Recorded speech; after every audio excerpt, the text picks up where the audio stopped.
Hello, hello. We're here to tell you about our book Clap Battles, the musical sensation that's taking the world by storm. Well, maybe not quite yet, but it's something to aim for, which is why we're talking to you. Because if we don't tell people that the book exists, it could have a very different future.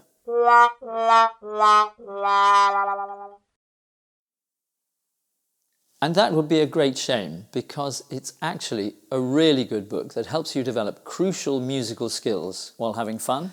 And you don't need to be able to play an instrument well or sing in tune. You just need to be able to clap. It's also a very varied and versatile book. And the purpose of this video is to take you through some examples of that variety and demonstrate ways you can make the most of its versatility. So stay with it to the end and hopefully you'll find it really useful. The book has two sections. Firstly, there are 120 micro duets that start very simply and gradually get more and more difficult.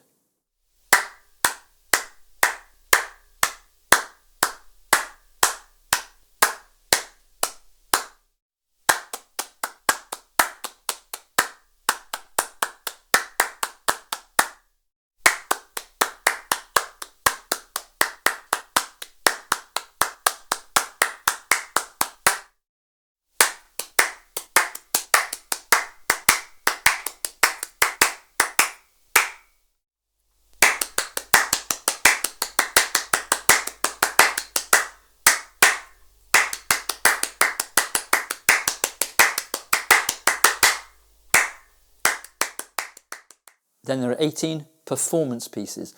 These are much more substantial, up to a couple of minutes each, and most of them have piano accompaniment. Add some percussion if you want.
You can watch all those performance piece videos in full on YouTube, by the way.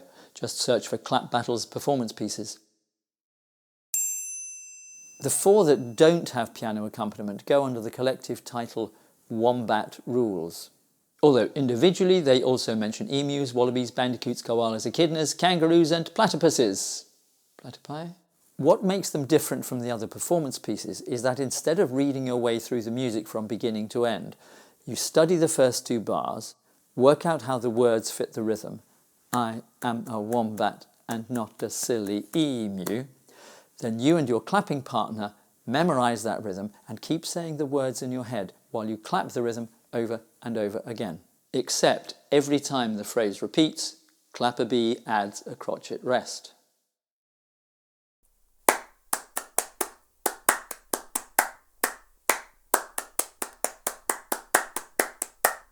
This obviously gets the two parts gradually more and more out of sync.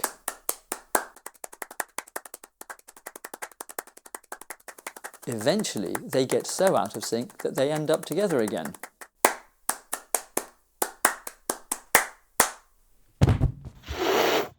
Which is where you stop. Although, since the last two bars are exactly the same as the first two bars, you could theoretically go round again as many times as you like, till the audience yells at you to get off. Incidentally, the two clapping parts are equal in difficulty throughout the book. It doesn't make any difference whether you're clapper A or clapper B. Except at the bottom of every page of the Micro Duets, there's one marked Student and Pro instead of A and B. The Pro part is more difficult, as you'd expect. It would normally be taken by a teacher in a lesson, and it adds a bit of extra challenge for the student who has to concentrate that much harder in order not to get derailed.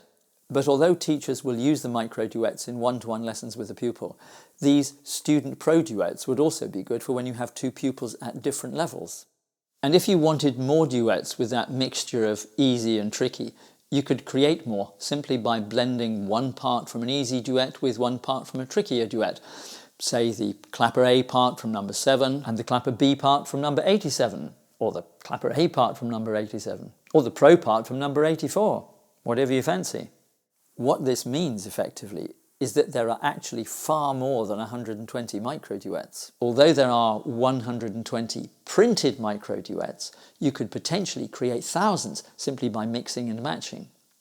Take the duets in 4/4, for example. There are 42 of them. That means there are 84 different parts. And theoretically, any one of those parts could go with any of the other 83. 1A and 2B, 1B and 2A, 17A, 25B, 17B, 25A, 17B, 65A. And it doesn't matter that some are short and some are long, because the short ones all have a repeat. So everything is 8 bars long. Then on top of all the 4/4 possibilities, you can do the same thing with the duets in 3/4. There are loads of them. And then you've got some in 2/4, 3/8, 6/8, 9/8, 12/8, 3/2, 2/2. You could even put a 3/4 part with a 6/8 part.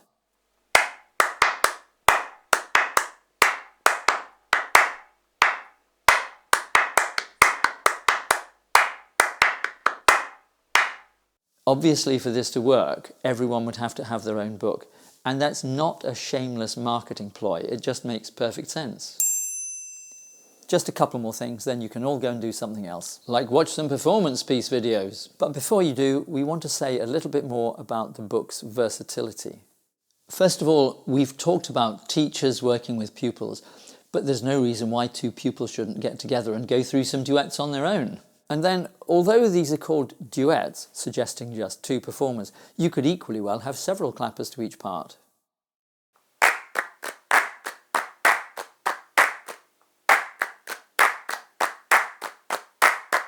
Or you could even work with a whole class.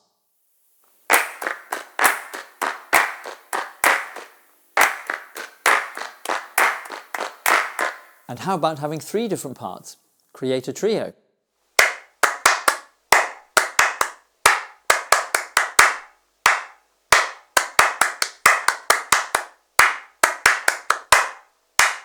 And finally, we do need to say something about performance piece 18, clap and roll.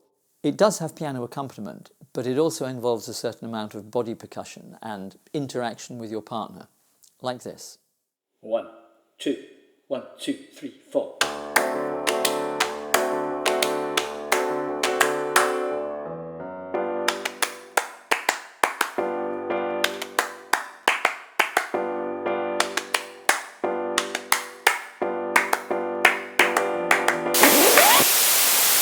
Something along those lines. Obviously, you can't read the music while you're doing all that, so the actions have to be memorized, but they follow a fairly simple repeating pattern, so that shouldn't pose too much of a problem. The instructions are in the book, but we'll make a separate video demonstrating in more detail. Something else it's important to say is that there are real cognitive benefits to be had from using a book like this. Even in a solo piece, it can be surprisingly hard for a student at first to feel how a rhythm fits with the underlying pulse of a piece of music, because the brain has to hold on to something steady and unchanging, while at the same time diving into a mess of different looking blobs with stems pointing up and stems pointing down and hooks and beams and dots and squiggles. It's a lot to ask. But even when you think you've mastered it, whether you're clapping or singing or playing an instrument, as soon as someone else joins in with a different part, you can lose it completely. He does all the time. It's like balancing on a floating log. You've just about got it, Then someone else climbs on and... Which is why this book is so useful. It teaches you how not to fall off your log. And although the micro duets were obviously written with students in mind, some of the performance pieces could easily be used in a non-educational setting as a fun extra in a concert program. So buy a copy now! Details are in the description, and it will take the world by storm. It will. So thank you for watching, and goodbye. Goodbye. Goodbye.